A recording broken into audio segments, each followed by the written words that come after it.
Fox and Friends is the most important political news show in the world because they have an audience that I don't really care about, except that it includes Donald Trump. That makes them super important. So what did they think of Trump not condemning white supremacy? Kilmeade is gonna be a bit defensive about it, and he's gonna criticize Joe Biden, but he actually seems a little bit bothered by it. And if you're going to say that President Trump was rude, there was only one person who called the other one a clown, a racist, the worst president ever, and told to shut up. And that was Joe Biden on Donald Trump. But Donald Trump blew the biggest layup in the history of debates by saying not condemning white supremacists. I don't know if he didn't hear it, but he's got to clarify that right away. That's like, are you against evil? Why the president didn't just knock that out of the park, I'm not sure. Not sure. Maybe we could come up with a few explanations. So first of all, JR, an explanation that he offered up, he just didn't hear it. He didn't hear what the question was, JR. They didn't go back and forth for a full minute about exactly what it is with an ever more carefully defined request to Donald Trump. He didn't hear it, he was confused. Maybe didn't hear it because he was talking over everybody, but do you think that he just misheard it, that he just misspoke? Trump wasn't the guy who asked for clarification on the question that was asked that he didn't hear. I'm not sure how you can ask for clarification on a question you didn't hear, Brian. I don't know. So when someone says you're gonna condemn white supremacy, and he goes, what name? What name do you want me to, who should I bring up? That means he heard the question if he's asking for clarification on the question, which he then went on to answer further. So go ahead and scrap that, Brian. Number two, Mr. Kilmeade, if to clear up your confusion as to why the president didn't do it, I can't figure it out why he didn't hit this home run out of the park, because he did hit the home run out of the park with the Proud Boys, with the Western white supremacists, because that was the point. He did. It wasn't a softball question for him to answer correctly or answer in a human way. The point was to make sure he continues to keep them motivated to do what they've been doing and violently support them. That's just all it was.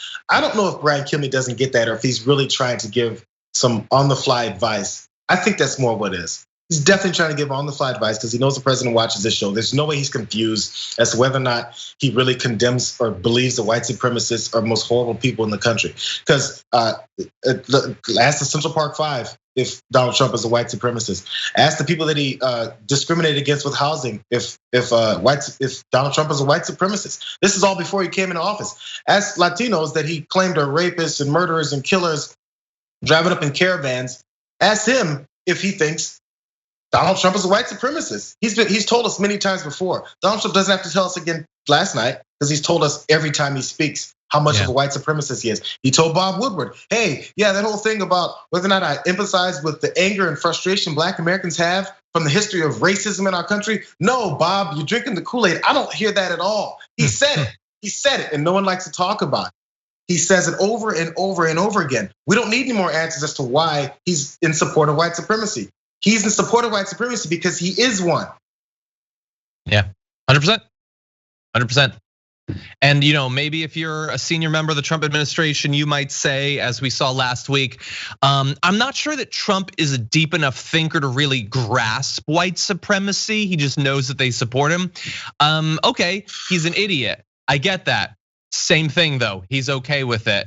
And I understand that Brian Kilmeade, like his job is to not know why Trump did that because he can't acknowledge why Trump said what he said. He can't actually expose Fox and Friends viewers to the horrifying truth that the president is okay with what these militias are doing and all of that.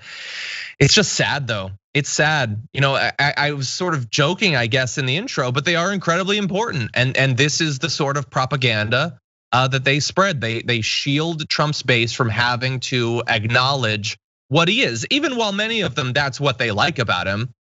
They like that he was more racist than the other Republicans running in 2016, more clearly bigoted than the other Republicans running in 2016, more obviously misogynistic than the other Republicans. They were always going to get someone like that. But the reason they were so jazzed about Trump is he is more unrepentantly awful and cruel and horrific than even the other Republicans.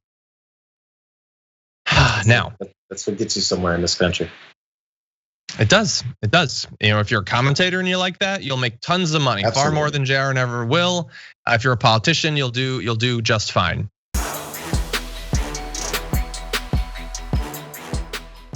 Check out the Damage Report podcast each day, wherever you get your podcasts, whether Pocket Casts or Stitcher or iTunes. You can join me as I give you the news and stories you want, with a range of co-hosts and interview guests jumping in on the fun each day. Again, that's the Damage Report, wherever you get your podcasts. And if you get them at iTunes, don't forget to rate and review. Sometimes I'll read them live on the show.